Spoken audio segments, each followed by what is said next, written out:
Three, two. Okay. Welcome to the Six Steel City Rings podcast. I am Ray Whiting, and with me I have Bob Quinn and Zach Franciscus. Guys, how are you doing today? Very Wonderful. Good, good, good. It's a beautiful day to be a Steeler fan. Today is August 26, 2024. We got a lot to talk about today. Before we go into our segments, we're going to talk about the news, notes, and injuries. Bob, what do you have? Okay, so the Steelers had a few bumps and bruises come out of the last preseason game. Corey Trice left the game with a groin injury. He said today it's just some tightness, kind of a precautionary deal. He does expect to play in the opener. Um, Jalen Warren came out, even though he wasn't hurt in this game, and said that he expects to play in the season opener. He said that the medical staff didn't say it, so let's kind of wait and see what happens. Ryan Watts left the end of the game with what Mike Tomlin kind of described as a stinger. If he makes the roster, realistically, he should be able to play in the opener.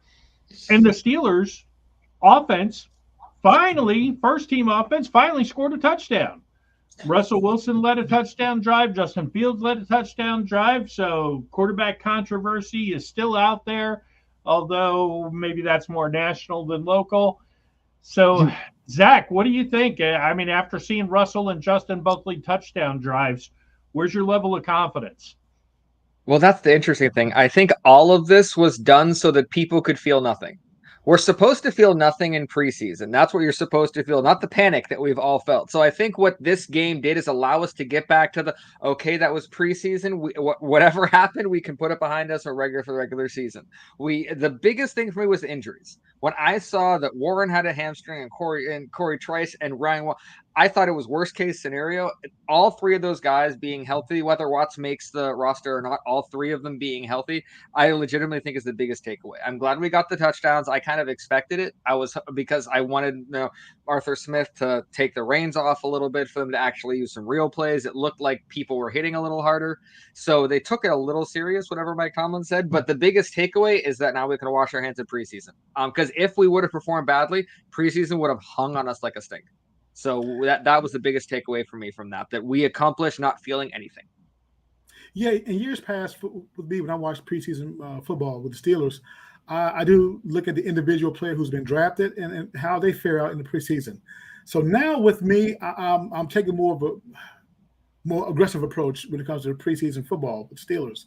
And so, we talked about this for the past 2 weeks as far as their outing, and how they fared. Because again, like you said, Zach, they finally put some points on the board as far as touchdowns. Mm-hmm. So I'm pleased with that. And again, they played against Lions like their hair was on fire. So with some sort of intense emergence. So they had to. So I'm great. I'm happy with that. It is important to say that we're all incredibly happy with how the Steelers offense played. We were playing against backups on a team with a bad defense. So yeah, we should have done what we did. So anyone who's exploding over this, let's pull it back. We did what we were supposed to do against people who probably aren't going to make rosters. I don't know about incredibly happy. I was glad to see. Actually, it's good that Wilson led a touchdown drive, but it was kind of like my worst fear was, okay, he completes a screen pass. It was a little bit of a broken play. I mean, it looked like Pickens broke it, but then, replay showed his elbow was down, so it wasn't much. And then the nice little, kind of flag route to Pickens on the sideline, it was a good throw. He had all day to throw it, which was great to see. Good pocket, He stood tall in the pocket, delivered it right on time to Pickens, who, again, you're beating Detroit Lions second and third string quarterbacks. So who knows, what you can take away from that.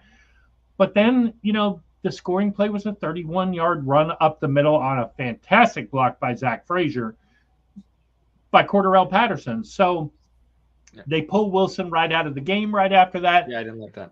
Yeah, I would have liked to seen a second series. I wonder if they had struggled, would they have stayed in till Wilson had success, or it became, okay, maybe this is worse than we thought. And you got to balance it. So I don't I'm not going to harp too much on Mike Tomlin's decision to pull Wilson out because, kind of like we said, national media. I know they were talking about it on Good Morning Football this morning that Tomlin's going to make a decision on Friday. If you're expecting that decision to be news breaking on Friday, then you're really not following what's going on with the Steelers. Russell Wilson's going to start. He might only play the first series, but he is going to start. It just depends on how well he goes. And Joe Starkey asked a good question. I'd be curious to see what you guys think. Yeah. Justin Fields may not have passed Russell Wilson, but did he do enough in the preseason with his extra reps in the game and in practice to make Russell Wilson's leash shorter if he doesn't perform well? By all means, yes. I disagree. I think he has done something positive, but more in the long term. I think because I've seen a lot of people say what Justin Fields did in this preseason, he wouldn't have been able to do a couple months ago. That all of that was because of the Steelers believing in him, giving him the right coaching, giving him the right mentorship. That if this is what Justin Fields can accomplish in a few months, in a year when we're ready to hand this over to him, he's going to be ready. That's what I felt. That everyone's like, okay, but did any of you guys feel bamboozled by the quarterback thing? A lot of people are like, oh, we were bamboozled. There was a quarterback competition. There was no. Russell Wilson was going to start. Justin Fields had to really surpass him to do that. There's a lot of bamboozled talking. Yeah, a few times I agree.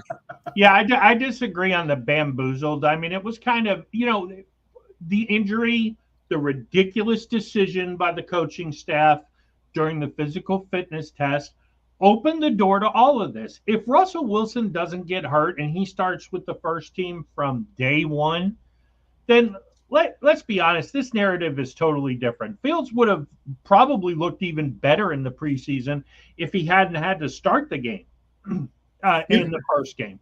Guys, I say, Justin Fields is not too far behind from Russell Wilson. Now, with that being said, at any point, should Russ mess up and he gets pulled, okay, will that destroy his confidence? Maybe. Is Russell Wilson a team player by coaching and mentoring Justin Fields? Is he or is he not? We don't know.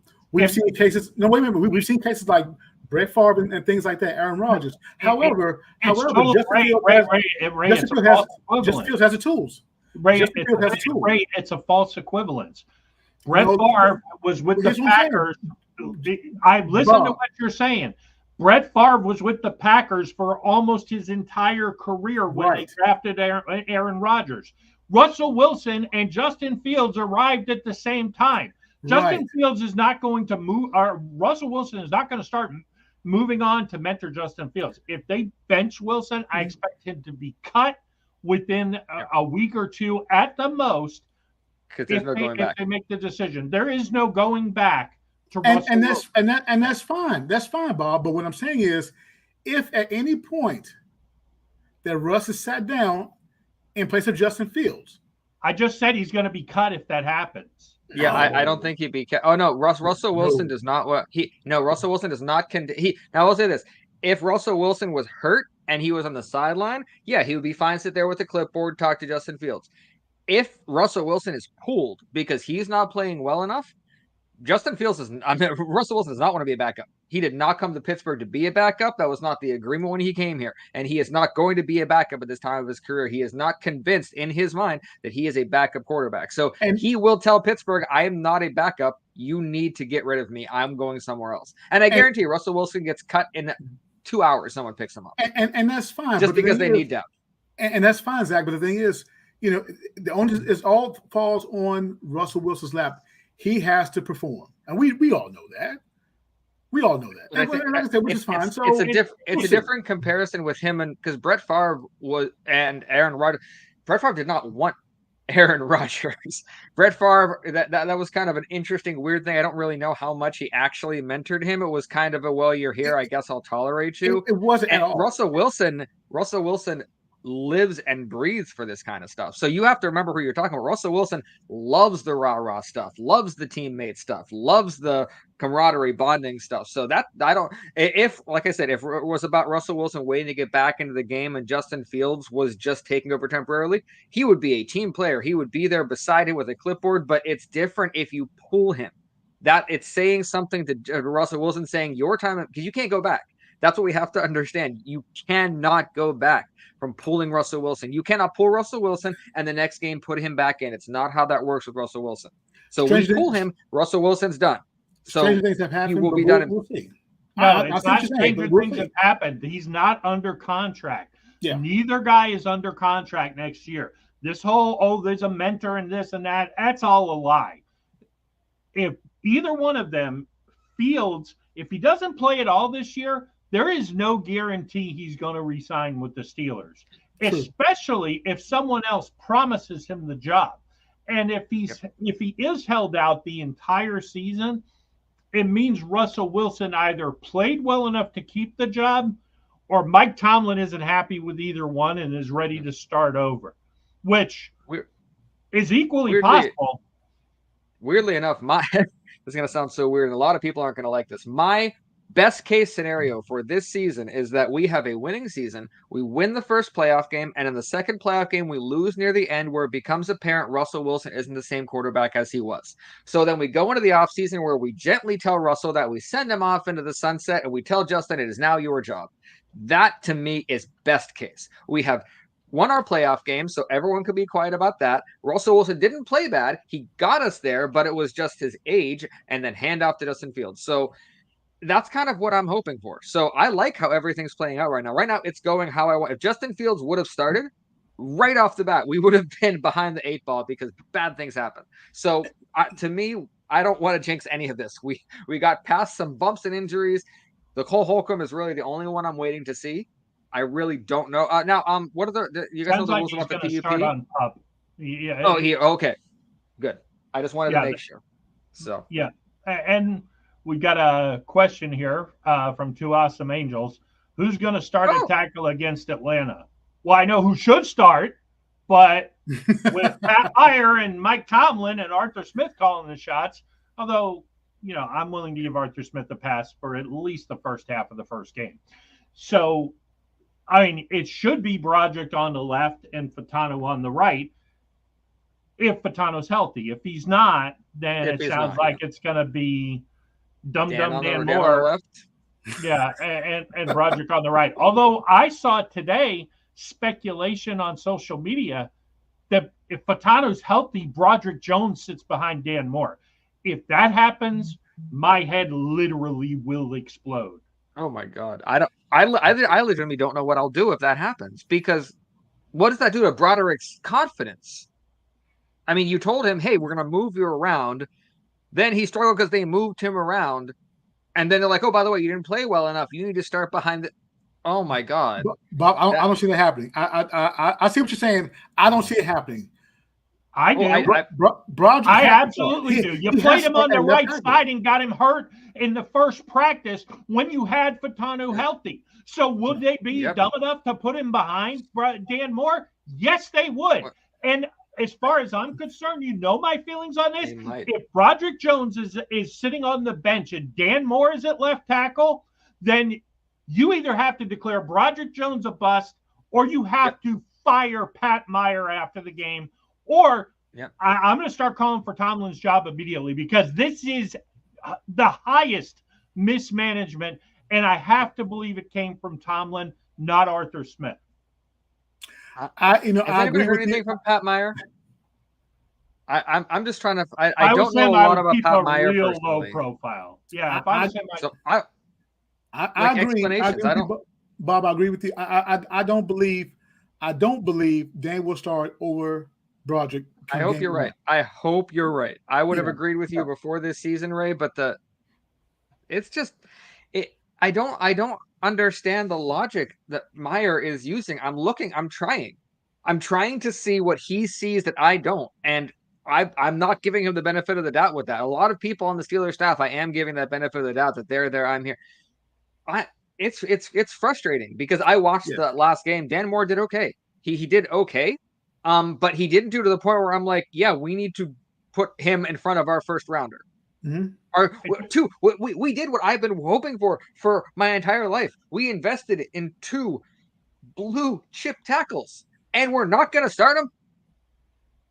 Yeah, I mean, it's ridiculous. You spend 2 first-round draft picks, and you're going to go with the 4th-round guy who's not going to be on the roster next year. Hi, Benny. Ben E. Oh, by the way, Leanne is texting us from a plane, wishing us well. So she wishes she could be here. She is currently on a plane, so she hasn't landed yet. Maybe she'll join before we end. Hey, that's fine. But if anyone's wondering, what's up, boy? Oh, just trying to keep Bob's blood pressure as low as we can. Doctor's orders. But we're talking about Dan Moore, so we're doing really bad at it. But this really goes back to just going back to Dan Moore for a second. Mm-hmm. Yeah. The fact they retained Pat Meyer, Matt Canada assistant, when Mike Munchak is known for been working with Arthur Smith, and the Steelers have employed Mike Munchak in the past. Yes. And it came out pretty quickly. Oh, no, we're going to keep Pat Meyer. Is that because they didn't want to publicly admit Mike Munchak doesn't want to work for Mike Tomlin? Or is it because Mike Tomlin said, I don't care who you got. You're keeping my guy. Reports has that Mike Munchak left the team because he wanted to spend time with his grandkids in Denver. That's one thing. So to get him to come back to Pittsburgh, that would be a bonus plus to me to the team. Exactly. But it should be for him too. You think any guy with that kind of experience, like, by the way, look at all this investment we've made. Look at all the pieces you have. Do you want to play with this? And he looks at the massive amount of blue chip and talent. And it's like, nah, I'm good. I did not think about that before. What would it have to take for you to say no to this offensive line? Exactly. Look at this. Think about this. Andy Weidel did some shopping. He shopped the groceries and everything. Brought the groceries home. I mean, you have Fatanu, Broderick, Zach Frazier. I mean, that right there. Don't forget McCormick. And Can't forget McCormick. So that right there is a good solid core of players that is much easy for Munchak to work with. So wishful thinking, I mean, let's hope that Munchak comes back and does get rid of Pat Meyer. We'll see. Mike Munchak is not coming back. I mean, Bob. Yeah, you know more about this with Pat Meyer, because I know. So we'll educate me and the viewers here. So Pat Meyer, what was it? When did he start? Did Matt Canada bring him in? Matt Canada hired Pat Meyer, and the rumor was because nobody else. I mean, and we kind of know this is true. People did not want to work for Matt Canada, so he kind of had to reach and scrounge to get Pat Meyer. The other thing I would say, I don't know if you guys caught this, but Chooks is playing left tackle for the Patriots. And last night, he got called for illegal man downfield, I think on like 4 out of 5 plays, to the point where a referee actually, when he called the penalty, said, once again, number so-and-so was down the field. I saw that. Hey, I watched the game, Bob, and I saw that the flag come out about that penalty. Yeah, it's ridiculous. And he was our right tackle. The Patriots are playing him on the left. So is that another guy we were playing out of position? We played Dotson out of position. Were we playing Chooks out of position? Where we played Kendrick Green out of position? Remember, he's a fullback, not an offensive lineman. And and now we're playing Dan Moore out of position, because where he should be is up in the stand selling T-shirts. You should, because right now, I mean, Dan Moore, I hope he does a passable job I'm hoping it's just one game while Fatano comes back, but I'm just hoping that we come out and it's Broderick at right and Dan at left, because that at least then Broderick's on the field. I'm not expecting them to be smart enough to actually start people where they're supposed to be. I don't know why. I legitimately don't understand it. It's just it's incredibly frustrating. Yeah. But some positives though are that we sorry to interrupt, Zach. I just want to Benny, who's in our chat, asked about Justin Fields. Yes. He's Benny Black. He's actually a recording artist. He has some really good music. If you check out his new single "Star" on all the streaming apps, it's really really good. And What's his name? Benny what? Benny Black? Benny Black. If you haven't heard his music, check it out. He's got a nice catalog. You can find, most of it through all the streaming apps. Look at that. And hang. Let me see here. Pretty special. Benny, I'm gonna check you out, man. I'm gonna check you out. Goodness, that is awesome. Well, on the positives, while we escaped with a win, which doesn't matter. It's preseason. Like I said, we earned our right to not care about the preseason. Bob gets a shout out there. Yeah. We have what's starting to look like a roster. We're not there yet. I think, according to Nick Farabaugh, we still have like 27 cuts to go before we're there. So a lot of people left. But we'll run through the cuts so far. It was a big chunk cut right off the bat. We got rid of Keandre Thomas, a defensive back, Marcus Spencer, a defensive line, Kieva Tenzino at linebacker, Tyler Beach, which that one was a little surprising. I thought he might have been kept. Devery Hamilton, Dejan Edwards, another one, a little surprised at. So I'm wondering who's going to be the other running back. Jacob Copeland and TJ Luther. TJ Luther, not really a big surprise. He was kind of brought in to fill a space when we cut someone else. So that wasn't really big. And then Matthew Wright, of course, was cut, the kicker. Anderson Hardy. I'll know a lot of people were talking Anderson Hardy, multiple spots he was able to play and he could be moved around. So kind of surprised at that. And then Kylan McMichael also got cut. So a bunch of people. Oh, I'm thinking of Spencer Anderson. Yeah, kind of surprised on Dejan Edwards, although I didn't expect him to make the roster. I do feel like he's going to be on our practice squad. Yeah. How many guys can you have on the practice squad? 16, and I think now you can keep 6 veterans. Where it used to be 10, you had to be, I think, first or second year players. But now they made the exception with COVID, and they just kind of kept it in place that you can keep 6 veterans on the practice squad. So, I mean, Edwards falls into the initial category. I do think, it's kind of unfair to call him like a Willie Parker type because they're different backs. But I do feel like he's a guy who we've traditionally kept around if nobody else picks him up, who maybe, if something, God forbid, happens to our running backs, that he's a guy who could come in and step up and take carries. I expected them to only take 3. I think with, Ray Fittipaldo on the Post-Gazette put out his predictions for the roster. So we're going to kind of go through that. And, some of it's not much of a surprise. Some of it is a little bit of a surprise and kind of get an idea of, what we think. No surprise at quarterback. At quarterback. Although Plumlee's making that practice squad. If he does not make that practice squad, although I think someone will pick him up. Oh, one second. We gotta. Yes, absolutely, Benny. If Pickens, if Fields starts his rapport with Pickens from their college days, I think they played together in high school in an all-star game. So yes, Pickens and Fields already have a natural chemistry. Although that flag route to Pickens, it's hard to quibble. That was a very nicely thrown ball by Russell Wilson, and it was right on the money. Good point. And it looked like Pickens was happy with it. You can tell if Pickens likes a throw and catch from how he reacts afterwards. Yeah. Instantly, it was like a regular season feel for him. He caught it, and he likes hitting other guys harder than they hit him, and it's wonderful. Nobody will ever accuse DJ Moore. Yeah, nobody will ever accuse George Pickens of being hard to read.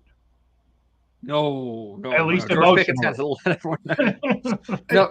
There's no doubting what Fields can do. There is no doubting that Fields has very, very different upsides. But right now, I don't think it's as much as what can the quarterback do for the team. It's what kind of quarterback does the team need right now. And I think right now, this particular team at least now needs a Russell Wilson type. At least, hopefully for the first half of the season, or not the whole season, depending on what happens. But I think it's more Justin Fields. I don't want to put that on him right now. That's what happened in Chicago. They were like, by the way, your team now, you save it. Russell Wilson can handle this without kind of feeling like he's overwhelmed because it's different than in Denver. I genuinely believe that. I think this is good for Justin Fields. I think if he sits, a lot of stuff to learn here, and he'll be good next year. But I'm not taking nothing away from what Fields can do.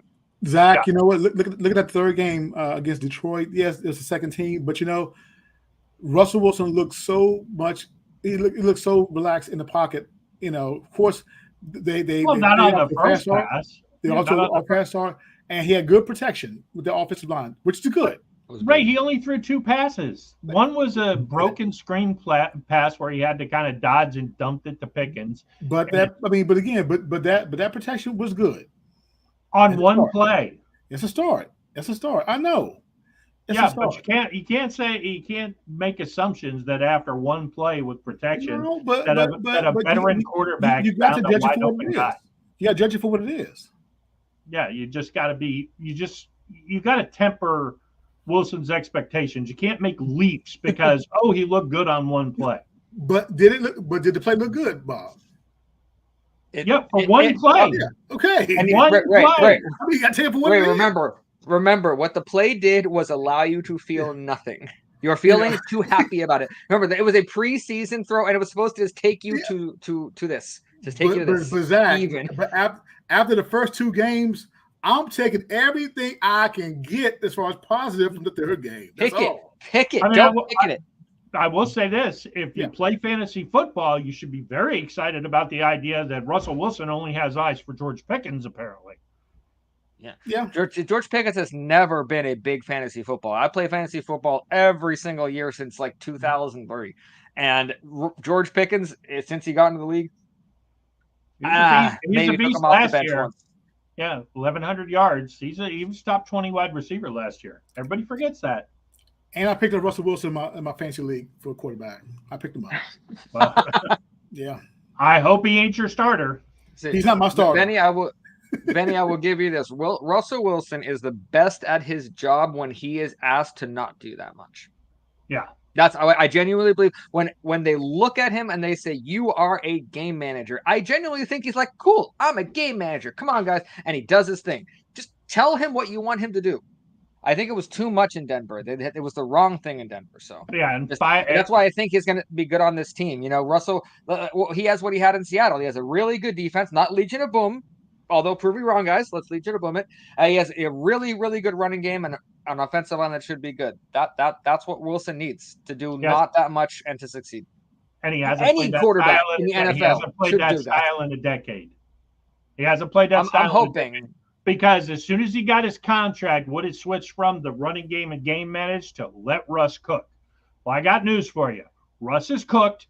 Seattle got food poisoning. They sent him to Denver. They shut the restaurant down, and now he's in Pittsburgh. Yep. So I genuinely think that the worst thing that Pittsburgh could do is take it back to a Tommy Maddox era. Russ is not supposed to cook. Russ, this is not your kitchen.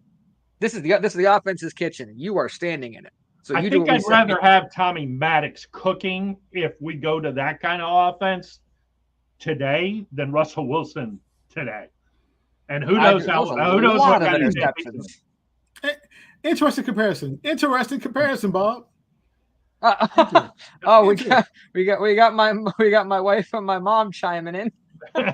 Let him cook. Hey, Miss Vicky. I'll be at the game in Atlanta. What are we expecting? Well, we're expecting that they will definitely kick the ball off at some point. Oh, wow. That's all we're expecting. I would be very surprised if we didn't walk away with a win, but I want to know what kind of win we're talking about. I don't want the kind of last-second scrappy Pickett wins that we've had. I want a win that shows that we're a legitimately different team. I want the offense to come out, have some sustained drives, and have a defense that has actually had time to rest on the sideline. Come on. I think that might be a lot to ask right now. I don't know. But yeah, I want to see if the pass rush translates, because if it does, oh my gosh. I mean, Kirk Cousins. 2 chains. Make sure Michael Penix's left arm is ready to go, because they're gonna hit Kirk Cousins. The pass rush has been next level. Nick Herbig is coming ridiculously fast. I mean, I don't think I agree with Bob Pompiani today from earlier on the Starkey show, where he said that he doesn't think they should trade Alex Highsmith this year. But, I mean, the 3 of them, TJ, Alex, and Nick Herbig, are going to be ridiculous off the edge. And then Keanu Benton is getting great pressure up the middle. He's had a half sack. in a couple of games. I mean, it's scary. It's really scary. And just imagine if Cam Hayward is even 75% of what Cam Hayward can be. Zach, you know what? I think it might appear to be an ugly game because keep in mind, Atlanta has beefed up their defense. They have beefed up. They signed some key players. So I'm not going to go out and say, you know what, we're going to just roll over them easily. You know, Atlanta's going to put up a fight. You know, like I said, it's different now. So we'll see. I mean, you would hope they would put up a fight in their home opener under a new coach. Yeah, and unfortunately, Arthur Smith comes back home. But so I'll say the last two times I went to a game at Atlanta, the Falcons didn't really do too much of a showing. So, and by the way, I hope no one from Atlanta is watching this right now, but there's a drastic difference between Steeler fans and Atlanta fans. You could hear the chants of "Here we go Steelers" throughout the game from Steeler fans, and it was a Steeler home game. So Steeler fans, show up again. You know, come meet some Steel City Rings hosts in Atlanta, and we can have some fun. But yeah, so really quick, jumping back to the roster. When you guys look through, was there anything that really surprised you? Really quick. We were talking about Ray Fittipaldo did his final 53 roster prediction. That's what we're going on if anybody wants to follow along. So, is Des Fitzpatrick making the roster surprise anybody? I'm surprised they're carrying 6. I have a sneaking suspicion that if you keep Scotty Miller, you almost have to cut Calvin Austin because they're basically the same player. And frankly, at this point, Scotty Miller has shown more. He's the better guy at this point. He just is. Des Fitzpatrick to me, he is. I like that he has soft hands. I mean, he if the ball comes his way, he's going to catch it. Bottom line, I like his style of play. Real gritty, and like I said, I'm glad he made. Well, hopefully that he make the roster cut. So time will tell as far as how he will fare out if he gets a chance to get on the field. But I like this. Biggest thing I see on here is and this is surprised me. There is no fullback. You coming into preseason, it was like Jack Coletto. I mean, Connor Hayward might play like fullback type, but I thought we were going to see like a pure Jack Coletto kind of fullback, and that did not materialize at all. Yeah, they kind of clarified that. They see Hayward as the fullback. I mean, because he's listed as a tight end, they're showing 4 tight ends, but Hayward on the Steelers depth chart is the number 1 fullback. So, which kind of makes sense. I think Hayward is a little bit more of a weapon. Coletto is a nice blocker, but I think Hayward's just more dangerous. You kind of use him in the U-Shick role. I don't see him as a battering ram fullback. I see him as let's do something neat and kind of spread him out, and let him run out in a pass pattern here or there. I don't think we'll see too much of him just in an I formation going straight ahead blocking. Yeah, I know a lot of people were expecting us to actually, because if you count Connor Hayward as a fullback, they were expecting maybe you kept another tight end as well because of the amount that Arthur Smith's like. But I think this makes sense. What it looks like. What I'm interested to see is they only kept 3 outside linebackers. You have TJ Watt, you have Herbig, and you have Highsmith. And we were talking before, and that 4th one might be a Leal type, right, Bob? Yeah, I agree. I think with his roster projection of keeping 7 offensive or defensive linemen, which personally I don't know that I keep Dean Lowry and Isaiah Loudermilk, but that being said, I think based on the idea of DeMarvin Leal being he's my 4th edge rusher and a defensive lineman, I think that gives them a lot of versatility. Leal also is pretty good on special teams, so I like the idea of DeMarvin Leal kind of being that 4th piece. I mean, we'll see who gets cut. They could absolutely bring in a veteran defensive lineman or a veteran edge rusher, but I do think initially the idea of this, I think it's going to be really interesting to see, do they keep Loudermilk or do they keep Logan Lee? I think Logan Lee might start on the practice squad. He played really good in camp, but it didn't show in stadium. So, we'll see. That's big for Tomlin. Yeah, the real question is a guy like Logan Lee or a guy like Ryan Watts, if they try to send those guys to the practice squad, or Deshaun Edwards could be in a situation, if another team says, "Oh heck no, we bring him in as our third or fourth starter," and we could lose legitimately good talent. We can't keep on the roster. You can't keep everybody, but it'd be interesting to see if we lose a couple of these guys. Yeah. What I really like is when you have guys that have to fight back from adversity, and bad adversity too, and the kind where we didn't get to see a lot out of them. And the way Corey Trice has attacked this offseason, preseason, every chance he had, I am beyond happy that he earned that it looks by every right he should be that third cornerback. And again, not nickel. Important to say, he should be that third cornerback behind Porter and Jackson. That everything he's shown the ability to tackle, he's shown a really, really good nose for the ball, knowing where it is. And I'm excited to see what he can do with a bit of a larger role. But Beanie Bishop is the one that I'm going to watch. I think he, like you said last week, Bob, he defaulted himself onto this roster if he makes it a bit. Yeah, well, I think Fittipaldo's missing Darius Rush here. I would be shocked if they cut Darius Rush. I mean, Beanie Bishop, I would think there aren't going to be teams lined up to sign a 5'9" nickelback who, let's face it, hasn't played that well in the games in the preseason. Mm-hmm. I think he could easily make it onto the practice squad. It's going to be interesting to see. Now, if they do that, right now it's by default because he's the only guy who checks the box of who's a nickelback. Well, Beanie Bishop's a nickelback. He's not a good nickelback, but he's a nickelback. So, can Darius Rush play the nickel? No, he'd be like Trice. He's an outside depth guy. So it's going to be. This is great news for Cam Sutton. This list of cornerbacks, because the minute he's cleared by the NFL, based on what it looks like right now, he's back and he's a starter. And I don't necessarily love that. I think we could have found better. I saw a preview article on guys to watch, sleepers from the draft. Dwight McGlothern, a guy I loved from Arkansas, reminded me a ton of Mel Blount, is making noise up in Minnesota for Brian Flores. Real good chance he's going to start at cornerback. Thanks a lot, Steelers. He was there in the 6th round, but we passed on him. Yeah. At this point, I'm Ryan Watts. I'm trying to figure out where he fits into this because I've liked what I've seen of him in some areas, but his speed really makes me wonder where he's going to fit. Because Killebrew, you think special teams where he'll earn it? I see Killebrew's done enough to show that he shouldn't be a consistent defensive player, but when he's out there, he can make passable plays, which I think right now is more than you can say for Ryan Watts. He has some speed on him. Like I said, I like Killebrew.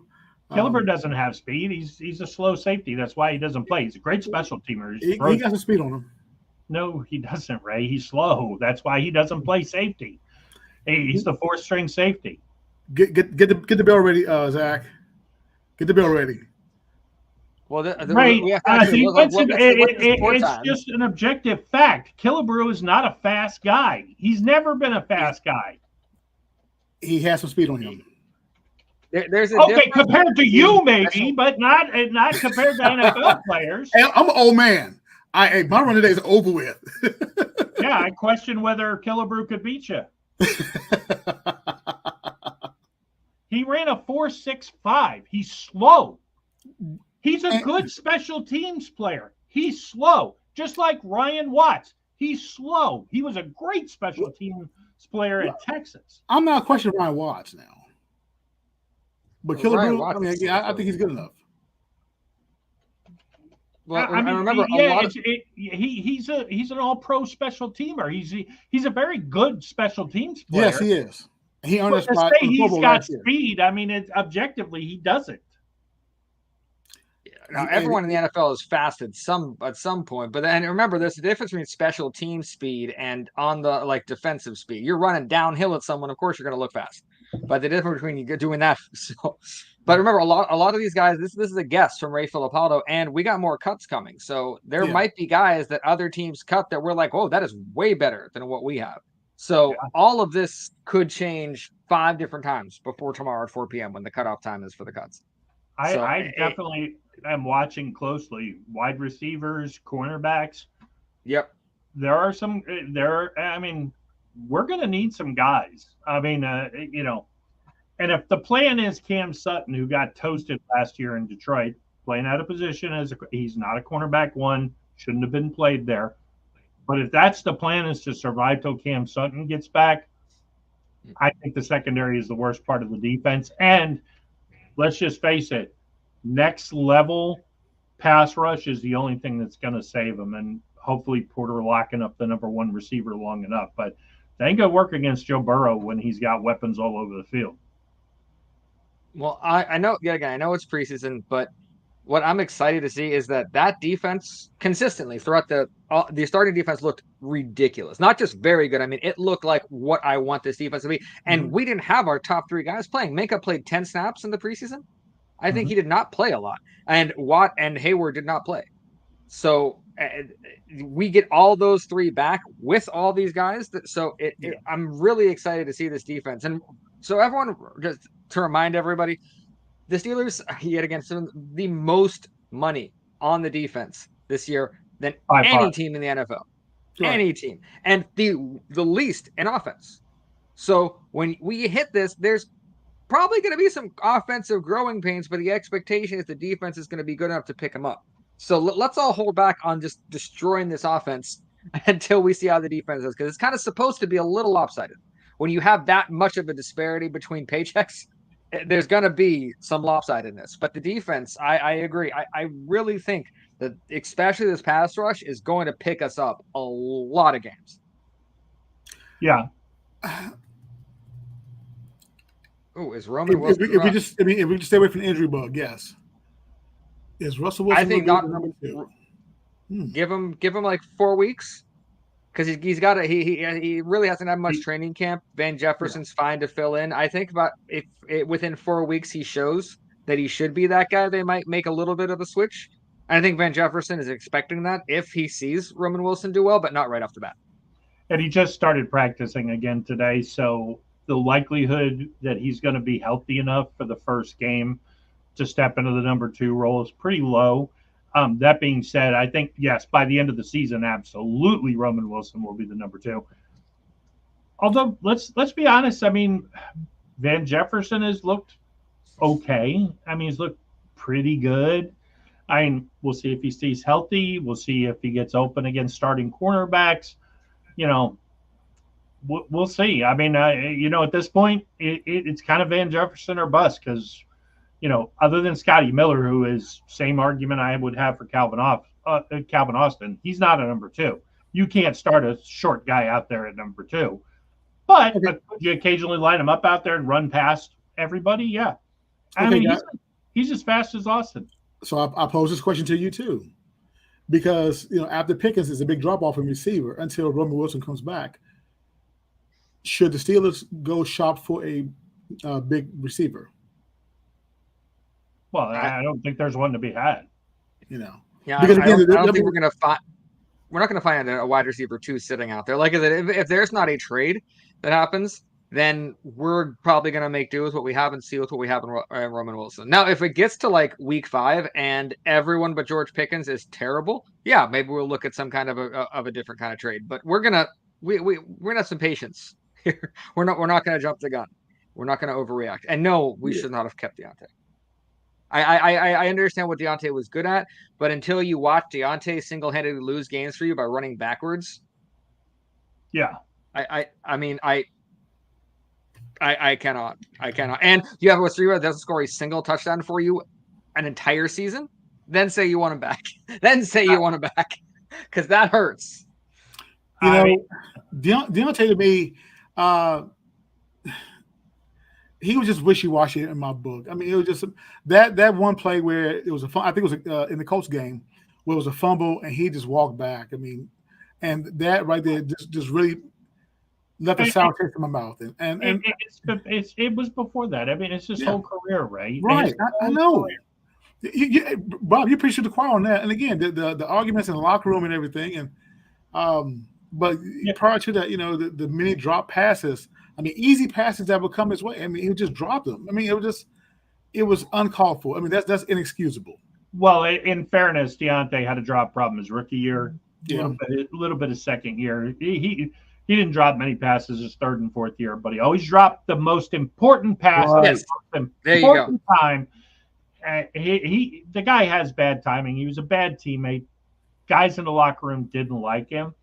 I mean, kind of the opposite of Juju Smith-Schuster, where Juju, when he left the team, people liked Juju. I mean, guys in the locker room liked Juju, but it turns out when he went to other places, just wasn't really that good. I mean, he's okay. He's a professional wide receiver. Hope he catches on with Kansas City. I heard he signed there. But that being said, and Deontay, I think, is going to be the same way. He's lucky he's going to Carolina because that offense is such a ridiculous mess.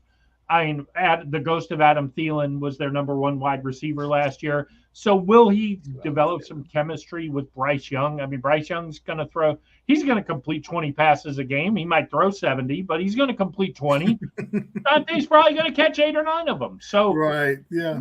I mean, it'll be deceptive, but that is exactly the kind of team Johnson belongs on. Non-contender. He's a stat guy. He's a me guy. Let him go pad his stats and be the envy of fantasy football. But as far as if you want to be on a winning football team, I've seen enough of Deontay Johnson to know he's not a winning player on a winning team. Yeah. Deontay had a sharp ceiling, as I said with Kenny Pickett. We saw the ceiling, and he did not grow past it. And when he tried to and said that he had grown into that kind of a receiver, it was obvious he hadn't. So that Deontay can talk all he wants, but I'm glad he was in Carolina. And I don't care what anyone says. I feel getting Dante Jackson was exactly the kind of return that we should have gotten for Deontay. And it's in the long run, it's going to turn out that we got the better end of the deal. So yeah, really is, especially since Omar converted his contract. Exactly. Poo Schuster only been from AB's coverage. Yes, he did. Yeah, yes, that's coming from a Patriots fan. So they got to see up close that, Juju is not the guy we thought we were getting. So, that being said, he's been in the league a long time. I mean, we kind of forget because he's still young. He's under 30. But he started at, basically youngest player in NFL history, 19 years old, turned 20 that first rookie season. But there's a lot of miles on those tires. He's never a speed guy. I know they talk about that 190-yard pass he caught way back when, but never a speed guy. He just wasn't. And Deontay, hey, maybe he'll end up in Tennessee with Mason Rudolph, and the two of them can bemoan the Steelers to their heart's content. Well, to wrap this up, guys, I'm just curious on after the preseason, after camp, we're almost at the regular season. What's your confidence level between 1 and 10 for the Steelers? Always 10 for me. Always 10. Always. Okay. I'm going in week 1, guns blazing. Yes, a 10. And Bob, if you want to have a little verbal discussion, we can. We're going to Octagon. We can talk about this. I'm ready. Yes. You're at a 10 with this roster? I mean, the confidence. I'm going full speed ahead. I mean, that's optimistic from a fan perspective, but I mean, I think if you're going to be realistic, I think the front seven might be the best front seven we've had in 10 years. I think the secondary scares me to death. I think Joey Porter is really good. I think Dante Jackson is a solid veteran. And after that, I really hope Corey Trice is good, but I don't see much. I think Minka is 2 or 3 best safeties in the NFL. I hope Deshaun Elliott is the hitter that we are expecting. DeMonte KZ, kind of a known quantity. I think there's a chance that a guy like Watts, if he plays well in practice, could be that third safety by the end of the season. Yeah. Don't have any confidence in the wide receivers outside of Pickens. I hope Van Jefferson does well. It's a lot of hope in the wide receiver position. Then again, maybe we will find somebody like Mark Caboli predicted off the waiver wire here in the next couple of days who steps up to be the bona fide number 2 option. Tight ends, I mean, if Pat signs before the season starts, I'm encouraged. But tempered with the fact that he still can't block. I think he could be a really good receiver. I think it's all going to boil down, honestly, to quarterback play, like most teams in the NFL. If I was going to say, I'm still based on the schedule. If we get off to a fast start, I I still think 11-6 is possible. But with this secondary, would it be shocked if we were 10-7 or 9-8? No, not really. I think we could easily lose a game. We couldn't. So confidence wise, I'm at a 6, maybe a 7. I as it looks, I don't think this is a team that can win a playoff game. That could easily change with quarterback play. I'll say a 6 only because I think 5 or less means that I believe we're going to regress from last year. And simply the removal of Matt Canada and Kenny Pickett wasn't enough, but bringing in people who, regardless of our issues with them, are automatic upgrades over Kenny Pickett, and regardless of our issues with Smith, are an automatic upgrade over Matt Canada. If I come into the season truly believing we aren't going to improve by at least a game or two, then I don't believe Mike Tomlin should have a job. And I'm not ready to go there just yet. So I'm going to say a 6 because I have to believe that regardless of anything, the improvements that we've made and the subtractions that we've made have to mean that we are improving at least a little bit. So I'll say 6. But with that, Ray, take us out. All right. Hey, if you like this, please like, share, subscribe, and click on the notifications that when we come on the show, please pass the word about the Six Steel City Rings podcast. We also do TikTok videos on the Steel City Rings TikTok. Again, thank you all for coming on. Benny Black, I'm going to check out your music, man. I'm going to check it out. See if I can try to find a way to get to you. Send a message out there, man. Let you know what I think about your music. Once again, man, good luck. Make that money. We just hope the end have a safe trip back. Zach. And we should all be back on Friday. On Friday. Yes. Guys, you all take care and be safe.